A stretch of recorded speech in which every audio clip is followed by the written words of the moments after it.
Baik, bismillahirrahmanirrahim. Assalamualaikum warahmatullahi wabarakatuh. Alhamdulillah. Terdengar dari suaranya sepertinya sudah sore, sudah sore yang pasti. Dan sepertinya lebih semangat begitu ya. Cukup senyum Pak Mulyadi mewakili semuanya, masya Allah. Jadi yang hari ini tadi di grup seru juga loh. Baik, rekan-rekan sekalian, sobat Besti yang senantiasa dirahmati oleh Allah Subhanahu Wa Taala. Dalam kesempatan hari ini ada satu tema kajian yang akan kita bahas. Mungkin bagi teman-teman yang menggeluti dunia wawasan seputar keislaman begitu, ini menjadi subtema yang selalu hangat untuk dibahas begitu ya, terkait dengan yang senyum-senyum pokoknya merasa gitu. Terkait dengan menikah ibadah terpanjang atau seperti apa ya, jodoh fisabilillah begitu ya, jovisa begitu. Dan ini mungkin jadi pembahasan yang selalu selalu mengemuka begitu. Saya ingat betul ketika masa-masa Twitter di tahun 2000-an awal begitu, ketika Ustadz Felix Xiao, beliau pernah menulis salah satu buku dengan judul Halalkan atau Putuskan, kalau tidak salah judul bukunya itu. Putuskan atau Halalkan, begitulah kurang lebih judulnya. Jadi kemudian menjadi tren saat itu kegiatan apa yang kita sebut dengan pacaran begitu, itu kemudian mulai bergeser trennya ketika kemudian mulai ngetren dengan ta'aruf gitu ya, kemudian melaksanakan khitbah dan seterusnya begitu. Namun kita akan kembali membahas, setidaknya kalaupun kajian pada sore hari ini tidak menambah kualitas keimanan dan ketakwaan, atau paling tidak kajian sore ini mampu menambah wawasan begitu ya. Jadi insya Allah mudah-mudahan dengan bertambahnya wawasan yang kita bisa dapatkan pada sore hari ini, bertambah pula kualitas keimanan dan ketakwaan kita pada kesempatan hari ini. Amin, insyaallah. Amin. Baik, sebelum nanti Ustadz mengulas mengenai tema yang akan kita bahas pada sore hari ini, marilah kita sama-sama saksikan video yang sudah disiapkan oleh tim redaksi Besti. Selamat menonton. Baik, jemaah Besti sekalian, itu tadi video yang sudah ditampilkan sebagai opening. Barakallahu fikum kepada tim redaksi yang sudah menyiapkan. Tadi itu kami mohon izin kepada Ustaz untuk bisa menyampaikan opening terkait dengan materi yang akan kita bahas pada kesempatan sore kali ini. Kami persilakan Ustaz. Baik, terima kasih Pak Hikam. Bismillahirrahmanirrahim. Assalamualaikum warahmatullahi wabarakatuh. Waalaikumsalam warahmatullahi wabarakatuh. Alhamdulillah rabbil alamin, wassalatu wassalamu ala nabiyina Muhammad khatamil anbiya'i wal mursalin wa ala alihi wa sahbihi ajma'in. Rekan-rekan sekalian dimuliakan Allah Subhanahu wa taala. Ini bukan secara tidak kebetulan ya. Pada saat pembahasan tentang tema ini suara saya serak ya. Jadi mohon maaf. Baik, terkait dengan tema kita, menikah itu adalah merupakan ibadah sepanjang masa. Ini sering disampaikan oleh para ulama, para ahli ilmu. Ya. Jadi menikah itu adalah merupakan ibadah sepanjang masa yang harus dilalui oleh setiap muslim dan muslimah, gitu ya. Jadi kalau ibadah-ibadah yang lain itu pada saat tertentu saja, gitu ya, pada momen-momen tertentu saja. Akan tetapi kalau menikah, ya, itu adalah merupakan satu ibadah yang sifatnya melekat ya, pada diri kita ketika seorang muslimah, seorang muslim itu melaksanakan ijab qabul. Nah, saudaraku rahimakumullah, Allah Subhanahu wa taala dalam beberapa ayatnya yang mulia sudah menjelaskan tentang hal ini. Misalnya ada ayat di dalam surat Al-Isra, salah satu ayat yang berbunyi Bismillahirrahmanirrahim, wa ankihul ayyama minkum wassalihin min ibadikum wa imaikum yakunu fuqara yughnihimullahu min fadlih. Dan nikahkanlah orang-orang yang sendirian di antara kalian, ya, laki-laki, perempuan, ya, budak wanita gitu ya. Jadi kalau mereka miskin, mereka khawatir miskin, takut miskin, Allah akan karuniakan mereka dengan, Allah akan kayakan mereka dengan karunia. Begitu pula dalam ayat yang lain ketika Allah menjelaskan bahwa di antara tanda-tanda kebesarannya adalah Allah ciptakan laki-laki dan perempuan yang berpasangan.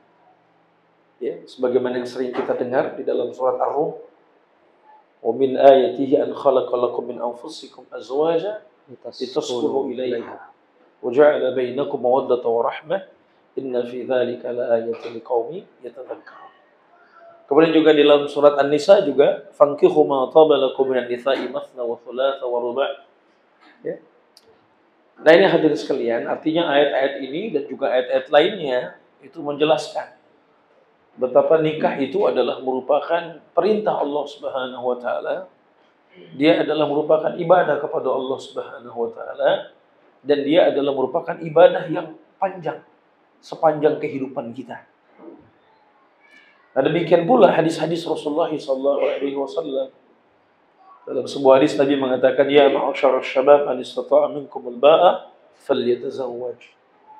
Wahai para pemuda, jika kalian sudah mampu, ya ma'asyarasy syabab man istata'a minkumul ba'a, barang siapa di antara kalian sudah mampu, ya memiliki ba'ah, kemampuan, falyatazawwaj. Maka menikahlah. Sebab dengan menikah itu fa innahu aghaddu lil basar, ya. Akan lebih menundukkan pandangan, menjaga kemaluan dan seterusnya. Ya. Dan kemudian juga dalam hadis-hadis yang lain. Artinya bahwa ini adalah merupakan salah satu ibadah yang penting.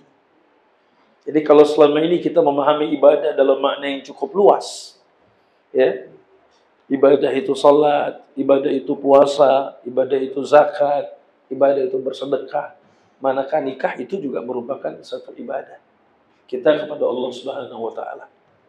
Bahkan ia adalah merupakan sunnatul anbiya wal mursalin, sunnahnya para nabi dan rasul. Nah ini rekan-rekan sekalian yang dimuliakan Allah Subhanahu wa taala. Oleh karenanya agar nikah ini menjadi ibadah yang diberkahi oleh Allah Subhanahu wa taala, dia menjadi satu ibadah ya yang kita memiliki nilai di sisi Allah Subhanahu wa taala, ya. Agar pernikahan ini menjadi pernikahan yang penuh dengan keberkahan, makanya ada hal-hal yang harus diperhatikan. Sebagaimana halnya ibadah kan, di antara yang menentukan baik atau tidaknya ibadah, diterima atau tidaknya ibadah itu yang pertama adalah ikhlas. Ya, makanya ini perlu kita kita senantiasa tanamkan. Jadi agar nikah ini menjadi ibadah di sisi Allah, bernilai ibadah di sisi Allah Subhanahu wa taala, nikah ini kemudian menjadi sebuah keberkahan tersendiri bagi kita.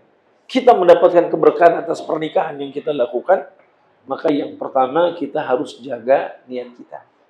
Jadi niatnya harus benar. Ya. Jadi kita harus berniat dengan pernikahan itu apa? Mencari ridha Allah Subhanahu wa taala. Ya, ini yang penting gitu ya untuk kita fahami. Nah, kemudian juga tujuannya. Jadi kalau niatnya karena Allah Subhanahu wa taala, nah kita juga harus memahami terkait dengan tujuan pernikahan. Nikah itu bukan cuma senang-senang saja. Gitu ya. Tapi nikah itu juga untuk menjaga keturunan, ya. Supaya dari pernikahan itu lahir putra-putri yang sah. Ya, menjadi keturunan yang sah yang akan menjadi penerus kita di masa-masa akan datang. Jadi bukan cuma sekedar bersenang-senang saja gitu ya. Tapi dengan bernikah ini juga kemudian mempertemukan dua keluarga besar gitu kan.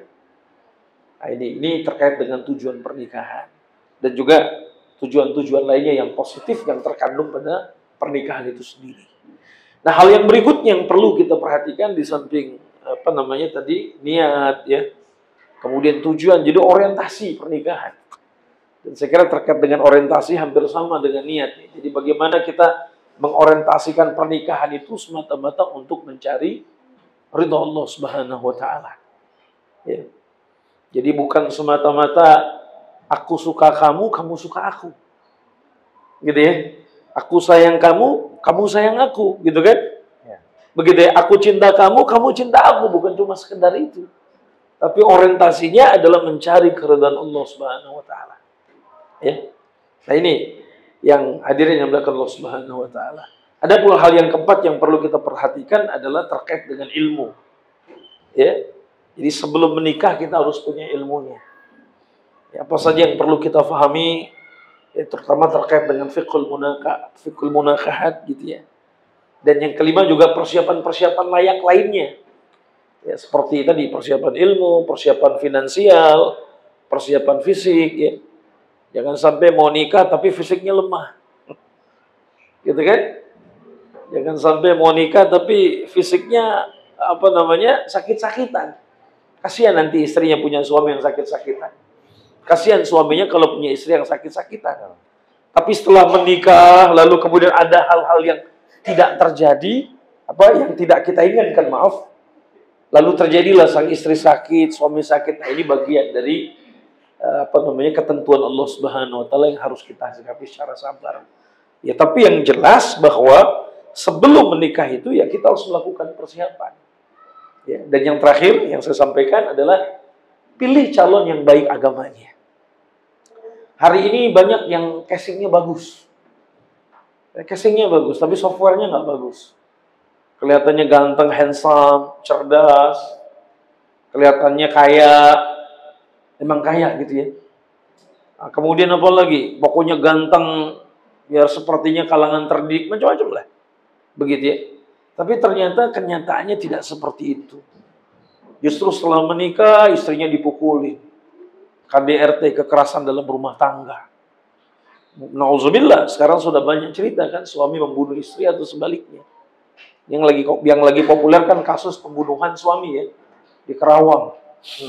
Istrinya berkonspirasi dengan selingkuhannya, dengan adiknya membunuh suaminya. Ya, suaminya karyawan di sebuah perusahaan swasta ternama, punya Jepang ya. Karena dia berharap kalau suaminya mati, kalau si istri ditinggal mati oleh suaminya, maka si istri berhak untuk mendapatkan warisan. Nah, kalau dia dapat warisan ya sudah, dia nikmati bersama dengan selingkuhannya. Ini kan otak-otak keji ya, model begini. Atau sebaliknya, seorang suami membunuh atau memukuli istrinya. Kemarin sudah sampai kepada kita peristiwa di Jagakarsa kan. Bagaimana seorang suami memukul istrinya sampai masuk UGD, istrinya sampai masuk IGD ya. Dan anaknya 4 orang dibunuh dengan cara yang kejam. Nah, saya kira ini ya. Jadi hati-hati buat teman-teman ikhwan akhwat. Jadi jangan cuma lihat casingnya saja. Apalagi kalau kenalnya lewat sosial media. Ya. Begitu kan? Apalagi kameranya pakai filternya gitu ya, Project ya. Bagus gitu ya. Yang kelihatannya A jadi A aksen gitu kan. Yang kelihatan B jadi B plus gitu kan. Ya, C jadi C plus gitu kan. Nah, jadi ini hati-hati ya. Jadi carilah suami, carilah istri yang baik agamanya. Saya kira itu. Allahu a'lam. Ya. Baik. Jazakallahu khairan, itu tadi pengantar mengenai materi yang akan kita sama-sama bahas pada kesempatan sore kali ini. Kita beranjak pada pertanyaan Ustaz. Yang pertama adalah terkait dengan tadi Ustaz menyinggung perkara tujuan dari pernikahan, Maka dari itu bagi seorang muslim hal-hal yang paling mendasar yang harus disiapkan baik seorang ikhwan maupun akhwat dalam menghadapi pernikahan begitu Ustaz. Yang tidak hanya sebatas keilmuan, keimanan dan harta misalkan. Apakah ada hal-hal lain yang selain itulah yang mesti disiapkan oleh seorang ikhwan ataupun akhwat dalam menghadapi pernikahan? Baik. Ya, terima kasih. Jadi memang secara umum tadi sudah saya sampaikan beberapa persiapan ya. Sebelum pernikahan itu persiapan ilmu, ya. Ini penting. Karena kaidahnya al-ilmu qabla al-qaul wal amal. Ilmu sebelum bicara dan beramal. Nikah itu ibadah. Dia bagian dari amal ibadah kita ya pada Allah Subhanahu wa taala. Makanya dia akan benar kita jalani kalau kita punya ilmunya. Tadi juga sudah saya singgung persiapan terkait dengan persiapan fisik, ya. Ya, kemudian juga yang tidak kalah pentingnya adalah itu persiapan berkenaan dengan mentalitas. Ya. Mungkin ini persiapan ruhiyah masuknya. Ya, jadi ruhiyah atau persiapan mentalitas ini penting. Sebab jangan sampai orang berpikir nikah itu cuma gaya-gayaan aja. Nikah itu cuma senang-senangan aja. Tapi bagaimana dia harus mempersiapkan mentalnya bahwa setelah dia menikah, dia menjadi suami dari seorang istri. Gitu kan? Sehingga apa? Dia harus menjadi qawwam, menjadi pemimpin bagi istrinya. Dan dia harus siap, kelak dia akan jadi seorang ayah. Maka mentalitas menjadi suami, mentalitas menjadi ayah, ini harus disiapkan sejak awal. Begitu pula sebaliknya. Mentalitas menjadi seorang istri. Ya, karena beda loh mentalitas jadi pacar sama mentalitas jadi istri. Beda. Ya. Makanya pacaran itu, saya selalu menyampaikan dalam beberapa kesempatan dulu ya. Pacaran itu tidak pernah. Pacaran itu apa? Tidak bisa memberikan istri yang terbaik dari pacaran itu. Ya. Makanya orang tua dulu nggak ada pacaran ya. Tapi alhamdulillah pernikahannya sampai 50 tahun ya. 60 tahun pernikahan, langgeng pernikahannya. Bahkan anaknya banyak-banyak begitu kan. Nah jadi ini, jadi persiapan mental. Begitu pula akhwat, dia bukan hanya menyiapkan mental sebagai seorang istri, tapi juga seorang ibu. Karena faktanya ada orang, dia siap menjadi seorang istri, tapi dia nggak siap menjadi seorang ibu. Begitu punya anak, yang repot siapa? Bukan dia, yang repot mak bapaknya. Yang repot kakek neneknya. Dianya udah selesai melahirkan, udah. Kesibukannya ya, yang sibuk ini apa? Mak bapaknya yang sibuk. Ya mereka juga senang ya punya cucu ya. Tapi kan harusnya nggak begitu. Ya. Nah ini, jadi kita harus betul-betul bukan hanya persiapan ilmu, ya, persiapan fisik, ya, persiapan finansial, ya, tapi juga persiapan mental.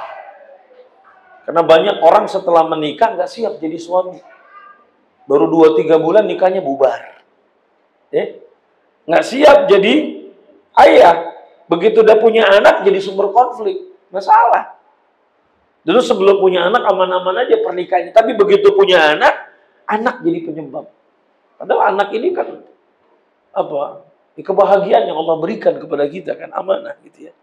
Nah inilah karena persoalannya masalah mentalitas. Nah ini jadi yang tidak boleh dilupakan gitu ya. Jadi persiapan ilmu oke, persiapan secara fisik oke, finansial oke, nah persiapan mentalitas itu yang juga tidak kalah pentingnya. Wallahu a'lam. Baik, terima kasih Ustaz sudah menjawab pertanyaan pertama tadi. Lalu pertanyaan berikutnya adalah terkait dengan ada sebagian anak muda di antara kita yang mungkin memiliki pandangan bahwa daripada saya harus ribet-ribet menikah begitu ya, mengurusi anak orang yang saya tidak tahu gitu, asal muasalnya begitu, bagaimana pendidikannya. Lantas orang ini lebih memilih kayaknya lebih asik sendiri. Toh apapun kebutuhan hari ini bisa dibeli dengan uang misalkan, begitu Ustaz. Ada orang-orang yang lebih memilih untuk kayaknya lebih asik sendiri. Apapun bisa dibeli gitu, apapun bisa dicukupi dengan apapun yang tersedia begitu. Jadi orang ini lebih memilih untuk udahlah, nggak usah nikah deh, jomblo aja selamanya gitu. Toh apapun sekarang bisa dicukupi gitu, apapun bisa dibeli gitu. Ada pandangan seperti itu, bagaimana tanggapan Ustaz? Baik, terima kasih. Jadi ini sebetulnya pandangan-pandangan yang menurut saya ini diadopsi dari pemikiran sekuler sebetulnya. Karena memang awalnya keinginan-keinginan seperti ini lebih banyak berada di negara-negara sekuler. Di negara-negara yang memang mereka tidak menganut prinsip-prinsip Islam. Ya. Maka sebagai contoh ketika antum bisa lihat kalangan anak-anak muda di Jepang, ya, kemudian juga di beberapa negara di luar Indonesia, itu banyak sekali mereka yang tidak mau menikah. Tadi dengan alasan gak mau ribet. Ya. Ya contoh lah yang paling real itu Jepang ya. Jepang itu anak-anak muda tidak mau menikah. Secara umum mereka tidak mau menikah. Enggan. Dan kalau mereka menikah, mereka cenderung nggak mau punya anak. Makanya populasi di Jepang, angka demografi di Jepang itu semakin menyusut. Makanya Jepang itu kalau tidak salah 60% penduduknya ini itu dihuni oleh orang-orang tua. Apalagi di Jepang itu kan usia harapan hidupnya agak tinggi. Jadi kalau mau jumpa orang umur nenek, kakek nenek umur 90 tahun, 100 tahun, nah itu di Jepang. Bismillah, dengan izin Allah Subhanahu wa taala mereka agak panjang usia harapan hidupnya, ya. Nah, jadi saya pernah menyaksikan sebuah video di Instagram ya. Itu ada salah satu TKI Indonesia yang bertugas di sana. Itu dia memberikan laporan dan sekaligus memberikan video tentang rumah-rumah kosong di Jepang. Jadi menurut dia setidaknya ada 9 juta rumah kosong di Jepang. Nggak ada orangnya. Nggak ada orangnya. 9 juta rumah kosong. Ya, sebagian ada di Tokyo, di beberapa negara. Nah, jadi memang angka demografinya menurun. Karena tadi, kalau teorinya, ya tidak ada pertumbuhan kan. Nah, jadi itu. Nah, sementara kan kita tidak demikian. Kita adalah muslimah. Yang kita hidup ya dengan prinsip-prinsip Islam yang kita yakini. Allah Subhanahu wa taala memerintahkan kita untuk menikah. Rasul sallallahu alaihi wasallam pun juga demikian. Bahkan Nabi SAW dalam sebuah hadis mengatakan bahwa sesungguhnya aku akan berbangga inni mukatsirun bikum umam yaumil qiyamah. Saya akan bangga nanti dengan jumlah kalian yang banyak di hari kiamat. Nabi itu bangga nanti dengan umatnya yang banyak di hari kiamat. Nah, jadi ini ya. Jadi artinya saya lihat ini merupakan diadopsi dari pemikiran-pemikiran di luar Islam. Ya. Kenapa? Karena memang arus informasi itu luar biasa masuk ke Indonesia kan. Sehingga anak-anak di Indonesia, kaum muslimin muslimat tuh banyak lihat tentang Korea, banyak melihat tentang Jepang. Sehingga mereka tiru gaya-gaya seperti itu. Ya, nauzubillah min dzalik loh. Ya, bisa jadi mereka bukan cuma niru tentang mereka nggak mau nikah. Mereka lebih suka jomblo. Kalau menikah itu ribet, boleh jadi. Bukan tidak mungkin ke depan mereka akan tiru bagaimana cara bunuh diri orang-orang di Korea. Korea itu angka bunuh diri cukup tinggi kan. Bahkan beberapa yang bunuh diri itu anak-anak muda. Artis ya, selebritis. Putus cinta, udah lompat dari hotel. Kalau di Indonesia, kan dulu ada istilah cinta ditolak dukun bertindak kan begitu ya. Nah, walaupun ini tidak syar'i, nggak boleh gitu ya. Kalau cinta ditolak, kiai bertindak lah. Minta doa sama kiai gitu ya. Kalau perlu kiai punya anak nggak gitu kan. Nah, jadi itu ya. Jadi artinya ini tidak benar pemikiran-pemikiran seperti ini ya. Begitu ya. Ini tidak diajarkan oleh Islam. Walaupun memang ada fakta beberapa ulama Islam di masa lalu tidak menikah. Ya. Itu bukan berarti karena mereka betul-betul mereka suka membujang, begitu tidak. Karena mereka punya alasan yang cukup kuat. Mereka sibuk dalam memberikan ilmunya kepada umat dan mereka sibuk dalam menulis ya kitab-kitab yang nanti akan memberikan maslahat kepada umat. Ya justru di saat itulah mereka mengukur sekiranya mereka menikah dikhawatirkan, gitu kan? Ya, bahwa mereka ya khawatir mungkin akan menzolimi keluarganya, gitu kan? Sehingga ada beberapa ulama besar ya, seperti Al-Imam Az-Zamakhsyari, ya. Kemudian juga Syekhul Islam Ibnu Taimiyah, ya. Kalau ulama kontemporer ada Ustaz Said Qutub, gitu kan? Nah, makanya ada satu kitab judulnya Al-Ulama Uzab. Jadi ulama-ulama yang bujangan. Termasuk juga yang kita hafal hadisnya, Imam An-Nawawi. Itu termasuk bujangan sampai akhir hayatnya. Tapi luar biasa keilmuannya. Ya, berapa jumlah kitab yang dia tulis, berapa ratus ribu murid yang dia miliki. Kira-kira teman-teman yang mau jomblo begitu nggak? Saya sudah menulis Ustaz, paling tidak 1000 novel. Masya Allah. Makanya saya sibuk bikin novel. Saya nggak sempat nikah. Ini sudah novel yang ke 892. Wah itu. Siap. Terus saya ngisi berbagai macam kajian Ustaz. Masya Allah. Tentang penulisan-penulisan. Murid saya untuk menjadi penulis ada sekitar 50.000. Wah itu susah itu ya. Saya cukup sibuk. Bahkan waktu yang 24 jam nggak cukup buat saya. Ah, ini bisa jadi nih orang kayak gini lebih bagus pembujang saja. Ya. Tapi saya kira kita kan nggak gitu-gitu amat. Masih bisa bobocian kalau liburan kan gitu ya. Ya masih bisa lain-lain lah ya gitu ya. Nah, jadi itu sekali lagi ini prinsip, ini pemikiran yang diadopsi dari luar gitu ya. Nah, jadi buat kita ya sebagai seorang muslim ya kita menikah karena ini sunnah Nabi kita Rasulullah SAW. Allahu a'lam. Ya, baik.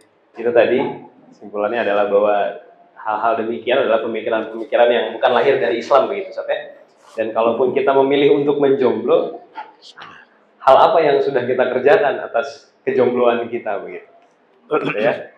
Jadi kalau kita memang ulama besar begitu ya, yang tidak sempat untuk mengurusi urusan kehidupan pribadi bahkan Ustaz ya, kayaknya masih masuk akal untuk jomblo gitu ya. Jadi mudah-mudahan kita doakan yang masih menjomblo mudah-mudahan segera dipertemukan dengan Amin ya Allah. Amin. Amin ya yang Rabbal Allah alamin. pilihkan begitu ya. Amin ya Allah. Amin. Baik ya. Ada pertanyaan dari di antara jamaah kita Ustaz. Yang hari ini hadir yang barusan bertanya melalui pesan WhatsApp begitu. Bagaimana jika pernikahan itu terjadi karena artinya orientasinya hanya kebutuhan biologi semata, Ustaz. Artinya begini, ketika orang ini menikah, daripada saya zina, gitu. Jadi orientasinya satu-satunya yang apa namanya menjadi orientasi terbesarnya begitu. Prioritas orientasinya hanya daripada saya zina begitu. Artinya mungkin nggak ada kepikiran untuk kedepannya bisa punya anak gitu atau bisa punya rumah, bisa beribadah dengan tenang dan sebagainya begitu. Artinya yang menjadi landasan orientasinya secara prioritas hanyalah kebutuhan biologis begitu. Baik. Itu bagaimana Ustaz? Bismillahirrahmanirrahim. Iya, alasan seperti itu juga sebetulnya tidak salah begitu ya. Karena kan memang ada ayat yang mengatakan wala taqrabuz zina innahu kana fahisyatan wa sa'a sabila. Dan janganlah kamu dekati zina ya. Karena zina itu adalah seburuk-buruk jalan ya. Begitu kan wala taqrabuz zina innahu kana fahisyatan wa sa'a sabila. Ya. Jadi dia perbuatan fahisyah gitu kan ya dan seburuk-buruk jalan. Artinya ketika seseorang menikah untuk menyelamatkan dirinya agar tidak berzina itu juga bagian dari ibadah kan. Kenapa? Karena dia tahu zina itu dilarang oleh Allah. Begitu kan? Karena dia tahu zina dilarang oleh Allah, ya Rabb, saya tidak mau dosa. Maka saya halalkan perbuatan saya apa dengan pernikahan. Ya, tinggal kemudian bagaimana dia menyempurnakan niatnya itu sampai pada satu pemahaman bahwa saya bukan hanya menyalurkan biologi saya, gitu kan? Bukan hanya menghindarkan diri dari zina, tapi bagaimana pernikahan ini semakin mendekatkan diri saya kepada Allah Subhanahu wa taala. Jadi tinggal dia sempurnakan saja. Jadi apa istilahnya ada tajdidun niatnya diperbaharui. Ya. Atau niatnya disempurnakan. Kenapa? Karena dengan dia berniat agar tidak berzina itu juga sudah baik. Ya. Sekarang kan kurang lebih gini, apa bedanya orang jihad mencari ridha Allah dengan surga? Kan gitu ya? Kan sama sebetulnya kan?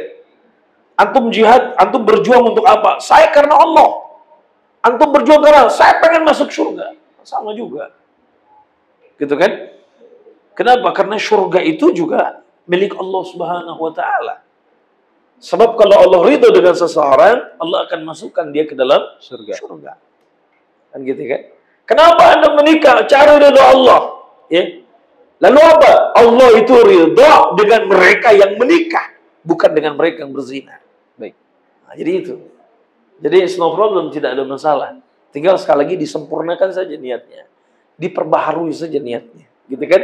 Sehingga apa? Dia akan mendapatkan pahala yang sempurna di sisi Allah Subhanahu wa taala. Tapi ketika dia menikah untuk menghindarkan zina itu juga sudah betul.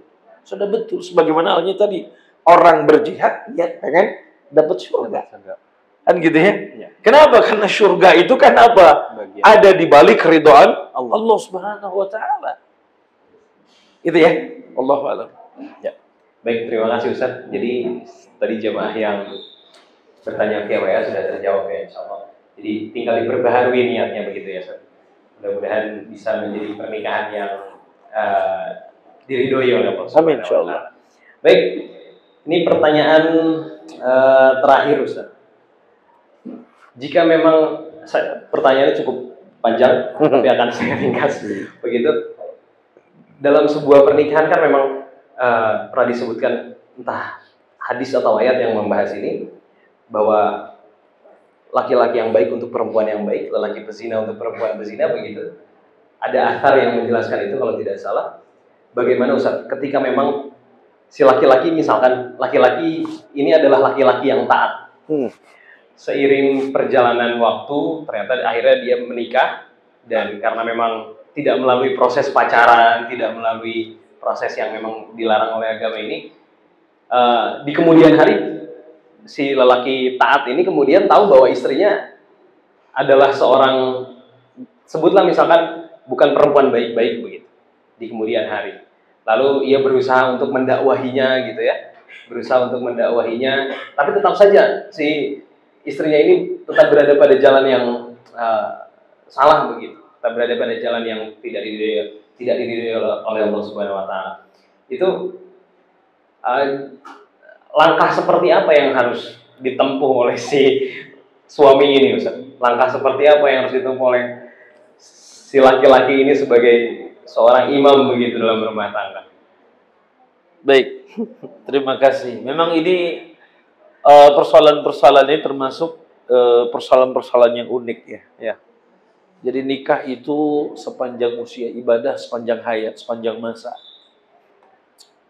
Seringkali kita mendengar orang bicara kalau kita nikah itu tandanya antum jodoh sama dia. Nah, ya.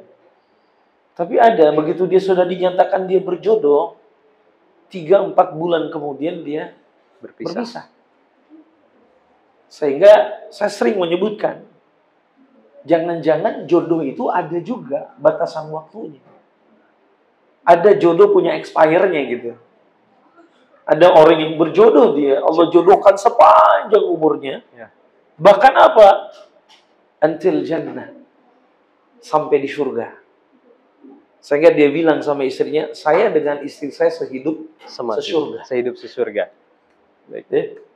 Bahkan apa? Setelah istrinya wafat, dia tidak pernah menikah lagi. Dan setelah suaminya wafat, dia juga tidak pernah menikah lagi. Ini seakan-akan memang yang luar biasa ya, a great story gitu ya. Ini jodoh. Tapi ada juga orang udah nikah 20 tahun, 30 tahun. Bahkan di tahun ke-5, tahun ke-10 orang bilang, wih jodoh ya. Anak-anak sudah besar, tapi apa? 10 tahun kemudian berpisah mereka. Sehingga saya menduga ya jodohnya yang sampai di sini. Ya. Jadi hadirin sekalian, memang ketika kita bertemu, kita menikah, itulah jodoh kita. Tinggal kemudian apakah jodoh itu Bertahan. sepanjang hayat sampai kita mati dan kelak bertemu di surga, atau memang jodohnya sudah sampai di sini. Makanya kan belakangan kalimat ini sering digunakan ya oleh beberapa pasangan yang sudah tidak lagi cocok, tidak lagi bisa ketemu hal-hal yang memang membuat mereka interesting, saling tertarik lagi. Dia bilang, sepertinya jodoh kita cukup sampai di sini. Gitu ya. Nah, terkait dengan cerita tadi ya seperti itulah. Suami memang dituntut jadi qawwam, jadi pemimpin. Kalau istri salah, ya diperbaiki. Istri keliru, ya dia nasihati. Tapi kalau kemudian justru dinasihati, diperbaiki, yang justru yang terjadi adalah istri yang melakukan isyan ya, pembangkangan, gitu ya. Atau dalam istilah Quran, dan biasa ada istilah lain ya selain itu ya. Jadi nggak bisa ya sudah. Ya. Tidak ada pilihan lain bagi suami, gitu kan? Ya pada akhirnya pilihan puncaknya gitu ya. Dia akan melakukan satu perbuatan yang kata Nabi SAW, yang disampaikan Nabi SAW, perbuatan halal yang dibenci oleh Allah Subhanahu Wa Taala. Apa itu? Divorce, cerai. Dan ini jalan terakhir. Dan saya kira cerai itu bukan sebuah aib. Karena toh dulu di masa para sahabat juga ada kan perceraian itu. Dan itu dilakukan oleh manusia-manusia yang terbaik di masanya. Ya kalau memang udah nggak bisa lagi. Makanya jangan aib melihat kenapa sih ada ustaz cerai. Kenapa bisa ada kiai cerai? Ya begitulah. Rumah tangga, karena kita nggak tahu dengan dinamika yang terjadi. Karena setiap satu rumah tangga nggak bisa dianggap sebagai success story yang sama pada keluarga yang lain. Belum tentu. Oh ini ustadz ini bagus loh rumah tangganya. Enggak. Saya nggak mau sebut nama. Ada beberapa ustadz yang punya problem ya. Padahal mereka tokoh-tokoh nasional kan. Tapi inilah. Tapi kita nggak bisa menjudge dia. Karena kita sendiri menjalani rumah tangga dengan dinamikanya. Oh iya bisa jadi. Bisa jadi sang istri mungkin begini. Ya, sang ini mungkin begini kan gitu ya. Nah, terkait dengan cerita tadi ya, apalagi istrinya ternyata punya masa lalu yang kurang baik. Makanya di sinilah teman-teman sekalian, saya kira tepat apa yang dikatakan orang Jawa ya. Orang Jawa itu punya kaidah kalau nyari pasangan itu tuh bibit, bebet, bobot. Ya, bibitnya bagaimana, bebetnya bagaimana. Bibit itu kan turunan siapa dia ya? Kalau bebet, ada yang tahu orang Jawa? Bibit, bebet. Ya, Bibit itu kan berarti dia turunan siapa? Bebet? Bebet. Bukan bebet rica-rica, bukan ya? Di bebet. Apa bebet? Ada yang tahu? Orang Jawa, Bu Lilik. Ayo, monggo. Bu Lilik. Alit bobot. Kalau bobot itu kan kualitas. Ya. Oh, calon suami saya ini insinyur. Lulusan ITB. Kan? Kerjanya GM. Oh, itu bobotnya dia. Kan? Tapi kalau bebet. Excuse me, ada yang tahu bebet apa? Saya lupa gitu loh. Udah lama saya nggak ngomongin bebet. Ya, pokoknya intinya apa? Yang berkualitas lah ya. Intinya baik-baik. Nah, sekarang gimana? Kalau ya betul nemunya di pengajian. Dapatnya di pengajian, tapi kan nggak ada salahnya. Mohon maaf ya. Saya cari dulu siapa nasabnya. Sebab hadisnya jelas kok. Takhayyaru linutfikum fa innal irqadassas. Pilihlah tempat untuk meletakkan, mohon maaf, meletakkan sperma kalian. Itu bahasa hadisnya gitu. Bibit kalian. Artinya apa? Di situ ada bahasa takhayyaru. Ya, ada proses ikhtiar kan? Ya, ada sebuah proses mencari. Di searching gitu loh. Kalau ada nama fulan, di searching, lihat itu biodatanya. Ya, terus tanya pada orang-orang yang mengenalnya. Emang sih dia pinter calon suami antuna itu. Tapi sepanjang saya kenal sama dia orangnya ringan tangan. Gampang dia mukul orang. Waduh, nah, itu kan. Tapi orangnya baik loh. Ya baik. Tapi kalau tiap hari kena kemplang bininya, kasihan juga kan. Ini uang belanja 500.000. Tapi ada aja yang bengep hari itu kan. Hidungnya lah.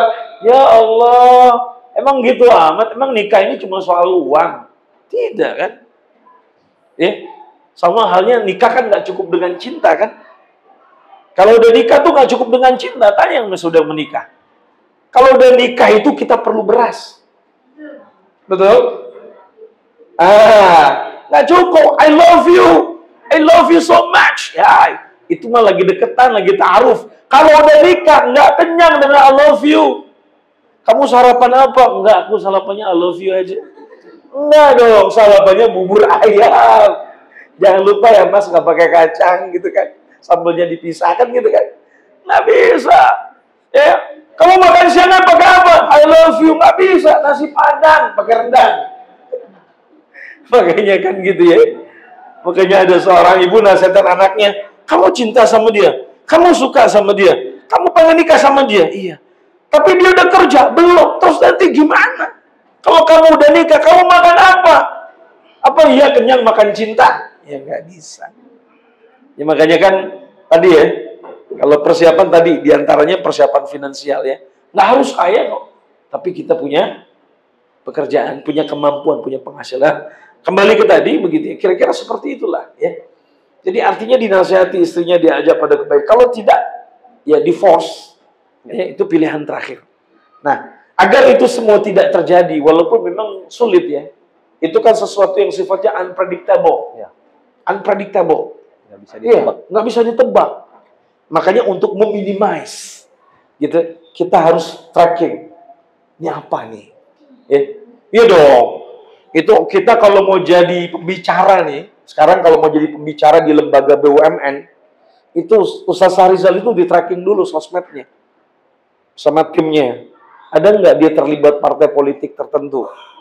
Kalau ada udah nggak bakal diundang. Jadi saya nggak diundang lagi di departemen-departemen. Karena saya berafiliasi dengan sebuah partai politik Islam ya. Apalagi jadi caleg lagi kan. Wah, kata teman saya, Sat, mohon maaf ya, kita nggak ngundang dulu. Repot urusannya, karena panitianya nanti. Nah, ini urusan ceramah nih. Yang sifatnya kan tentatif. Ngisi pengajaran bisa jadi sebulan, setahun sekali. Lah ini kan orang yang mau menjadi pendamping hidup kita. Ya, yang akan menemani kita sepanjang hidup kita sampai kita mati. Maka ya di tracking dulu. Tanya sama orang-orang terdekatnya. Ya, suami kamu itu keren, ganteng, duitnya banyak. Tapi jangan salah, nanti kalau udah nikah ya, dia punya kebiasaan kalau ngupil tuh diisep lagi. Waduh.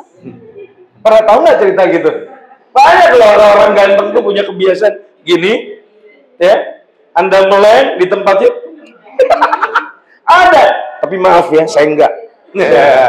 Tapi ada pelatih bola Piala Dunia itu kedapatan ya. Ada, saya lupa pelatih. Wah, itu terkenal pelatih dunia itu. Dia begini. Kameranya pas lagi nge-shoot. Ya mungkin itu rasa nano-nano buat dia. Nggak, ini contoh. Mungkin kalau kebiasaan gini, kalau udah nikah, bisa jadi mungkin ya. Bisa jadi enggak. Maksudnya nggak di depan istrinya. Nggak di depan suaminya. Tapi yang lebih penting itu ya attitude lainnya. Gitu kan? Ya, karena bisa jadi kan, ternyata masa lalunya kurang baik. Sebetulnya masa lalu ini bisa saja tinggal masa lalu. Cuma ada orang yang kadang masa lalunya itu begitu udah 5, 10, 15, 20 tahun, kambuh lagi. Jadi kalau bahasa guru saya ini namanya rasib jahiliyah. Rembesan jahiliyah nih. Rembesan. Jadi masa lalunya ngerembes lagi. Dulu waktu SMP suka ke diskotik, waktu SMA suka ke nightclub, begitu kuliah awal-awal masih, tapi kemudian tobat, hijrah. Begitu udah nikah 5, 10, 15 tahun, tak ketemu dari mana lagi, celahnya komunitasnya mulai lagi. Ini namanya rembesan. Rasib jahiliyah ya. Rembesan jahiliyah masa lalu. Tapi ala kulli hal ya, kalau mereka sudah hijrah dengan sungguh-sungguh, ya insya Allah mudah-mudahan lah. Saya kira itu ya. Wallahu a'lam bishawab. Siap. Baik, itu belum nanti kita tutup pengajian hari ini. Itu kami persilakan untuk Ustadz memberikan nasihat terutama kepada rekan-rekan kita yang masih menjalani jomblo fisabilillah begitu, Ustadz. Ya. Yang pasti bahwa teman-teman kita ini menginginkan jodoh-jodoh yang terbaik. Insyaallah. Ya. Dan bagi yang sudah menikah mudah-mudahan bisa senantiasa istiqomah dalam jalan Allah begitu. Tamat dalam nasihatnya, Ustaz. Baik, rekan-rekan sekalian melakukan Allah Subhanahu wa taala, jadi nikah itu adalah ibadah terpanjang dalam hidup kita. Bahkan ibadah sepanjang masa. Oleh karena itu dia merupakan ibadah yang sangat penting.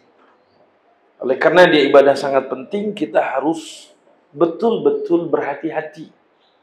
Ya, di dalam apa? Dalam melaksanakannya. Karena kita berupaya untuk mendapatkan kemuliaan dari ibadah ini. Nah, oleh karena tadi seperti yang sudah saya sampaikan di awal, ya, ikhlasnya niat kita dalam menikah, gitu ya. Kemudian berbagai macam persiapan yang harus kita lakukan. Kemudian juga mencari pasangan yang baik agamanya, itu adalah merupakan hal-hal yang memang harus kita penuhi. Adapun kapannya itu urusan Allah Subhanahu wa taala. Yang jelas yang penting bagi kita adalah niatkan ya, dengan niat yang baik bahwa kelak kita akan menikah untuk beribadah kepada Allah Subhanahu wa taala ya. Dan kemudian apa? Ya, berikhtiar. Ya tentu dengan cara-cara yang syar'i ya. Mencari jodoh. Ya nggak usah malu-malu misalnya ya. Ya ketika membicarakan hal ini kepada kedua orang tua, ayah, saya sudah ingin menikah kan gitu ya. Kadang-kadang kan ngomong begini aja, kadang kita malu juga sama orang tua sendiri. Ada kan yang gak enak ya. Di samping itu juga harusnya kan ayahnya juga menanyakan, bagaimana nak, umur sudah sekian, ya, ayah pengen juga nih punya cucu, kan gitu kan biasanya begitu ya. Ada yang memang seperti itu, tapi ada juga yang memang nggak pernah membicarakannya. Padahal membicarakannya ini termasuk bagian dari ikhtiar. Iya dong, kan ada sebuah teori mengatakan gini ya, bahwa perencanaan itu setengah dari keberhasilan. Jadi orang kalau sudah membuat planning, itu setengah dari keberhasilan. Nah, dalam konteks ikhtiar, pernikahan, minimal kita pernah ngomongin, saya pengen nikah nih. Apakah ke teman-teman akhwat, gitu ya. Apakah kemudian ke orang tua, gitu ya. Atau ke bibi dan paman, itu dulu. Ya nggak ada bedanya dengan kita haji. Kan haji ibadah ya, betul ya? Ya teman-teman nggak akan pergi haji kalau nggak pernah ngomongin haji. Ih, pengen deh haji. Nah kan di situ ya. Nah dari situ kan berarti udah, oh ada keinginan. Oke mungkin haji terlalu panjang perjalanannya 50 tahun antriannya. Kalau di Malaysia 54 tahun. Secara official haji di Malaysia itu 54 tahun antriannya. Di Indonesia masih berubah. Tergantung wani piro. Kalau haji furoda yang sekitar 400 juta bisa daftar sekarang, tahun depan berangkat. Langsung. Nah, minimal kan pernah ngomongin, ya nggak? Atau haji, umroh ya. Oh, pengen deh umroh. Nah sekarang bagaimana mau umroh kalau nggak pernah ngomongin umroh? Betul ya?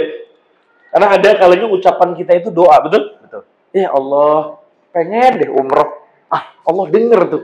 Allah kasih kemudahan. Nah sekarang ngomongin nikah aja tabu betul. Ya Allah, pengen deh nikah. Ngomong dong. Kan gitu ya. Ya Allah, saya pengen nikah. Dengan pria yang soleha. Pria yang soleh. Gitu. Maklum udah sore biar nggak ngantuk. Jadi itu ya. Nah, jadi itu hadirin sekalian. Ini bagian dari ikhtiar. Ya. Tentu saja ya kemudian berdoa kepada Allah Subhanahu Wa Taala. Jadi ala kulli hal. Nah, ini yang bisa saya sampaikan. Nah, jadi niat kita ya, terus kita mantapkan, ya kita arahkan bahwa kelak kita menikah untuk mencari ridha Allah Subhanahu Wa Taala. Kita lakukan persiapan-persiapannya, kita bicara tentang nikah, kita berikhtiar, gitu kan?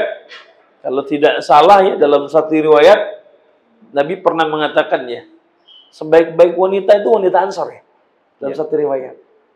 Ya. Dan pernah ada seorang wanita minta untuk dinikahi ya oleh Rasulullah SAW dalam sebuah riwayat. Lalu ada seorang Ummul Mukminin cemburu, dasar perempuan gimana gitu kan? Kata dia, enggak, dia bagus. Gitu kan? Bagus dia menawarkan dirinya kepada pria yang saleh. Makanya dalil ini yang kemudian oleh Muhammad Fawzil Azim, ya, Muhammad Fawzil Azim dalam bukunya kalau tidak salah Kupinang Kau dengan Hamdalah apa? Ya, saya lupa itu Kupinang Kau dengan Basmalah ya. Ya, Kupinang Kau dengan Basmalah ya. Nah, kalau tidak salah di buku itu ada buku lainnya, beliau itu menyampaikan ini dalil dibolehkannya seorang perempuan soleha menawarkan dirinya kepada pria soleh. Ya, jadi gitu. Mas, saya pengen jadi istri mas. Tinggal kitanya biasa apa enggak. Emang kalau orang Indonesia nggak biasa ditembak ya. Laki-laki biasa nembak gitu kan. Kalau laki-laki ditembak perempuan langsung, nafasnya sesak, gitu kan. Nah, tapi itu dalilnya ada. Nah tinggal persoalannya siapa yang berani kira-kira gitu. Ya. Tapi kalau secara dalil boleh. Yang penting itu dulu, secara dalil boleh. Tinggal kemudian nyali kita seperti apa. Ya. Atau kayaknya mustahil Ustaz. Ya sudah, kalau gitu sampaikan saja kepada orang tua kita. Sampaikan saja kepada wali kita. Di sana ada pemuda yang saleh, Pak. Aku pengen papa nikahkan aku dengan dia. Wah, boleh. Papanya datang. Mas, assalamualaikum. Sudah punya calon belum? Belum om. Mau nggak sama anak saya? Anak saya itu soleha, pinter, ngajar loh di Mutiara Hikmah. Ya kan, selesai itu urusan. Baik dong, siap kalau om mah. Cia kan gitu ya. Harus kalau nggak pernah ngomong, bagaimana? Kan ikhtiar kan? Ya. Betul jodoh di tangan Allah Subhanahu wa taala, tapi kita harus ikhtiar. Sebagaimana rezeki juga ya dari Allah, tapi kita harus usaha. Harus kerja, gitu kan? Allahu a'lam bishawab. Saya kira itu. Mohon maaf atas segala kekurangan. Assalamualaikum warahmatullahi wabarakatuh. Waalaikumsalam warahmatullahi wabarakatuh. Jadi boleh Ustaz ya? Boleh. Perempuan solehah itu menawarkan diri atau meminta diperantarakan. Siap-siap nih. Dicomblangin. Misalkan tiba-tiba ada perempuan, Pak atau siapa gitu, Ustaz, saya ingin sama pemuda itu gitu. Iya. Imam Masjid Al-Qudwa. Iya. Boleh, nggak apa-apa. Imam Masjid Al-Qudwa, penghafal Quran, Masya Allah. Iya. Nikmat. Nggak apa-apa, insya Allah khair. Baik, rekan-rekan sekalian jamaah Besti, kajian pada sore hari ini sudah sedikit banyak membahas mengenai dinamika, mengenai menikah ibadah terpanjang begitu ya. Jadi mudah-mudahan kembali kita mendoakan, mudah-mudahan yang belum menikah dipertemukan dengan jodoh yang terbaik. Amin ya Allah. Dipertemukan dengan jodoh-jodoh yang taat pada Allah. Dipertemukan dengan jodoh yang mampu membawa ketaatan, mampu membawa kebaikan bagi pribadi kita masing-masing. Dan yang sudah menikah dijadikan rumah tangganya menjadi yang sakinah mawaddah. Amin ya Allah ya Rabbi ya Rabbal alamin. Maka dari itu kita tutup kajian kita pada kesempatan sore kali ini dengan sama-sama membaca istighfar, hamdalah dan doa kafaratul majelis. Astaghfirullahaladzim, astaghfirullahaladzim, astaghfirullahaladzim. Alhamdulillahi rabbil alamin. Subhanakallahumma wa bihamdik, asyhadu an la ilaha illa ant, astaghfiruka wa atubu ilaik. Sekian dari saya, billahi fisabilil haq wal afu minkum. Wassalamualaikum warahmatullahi wabarakatuh. Waalaikumsalam warahmatullahi wabarakatuh.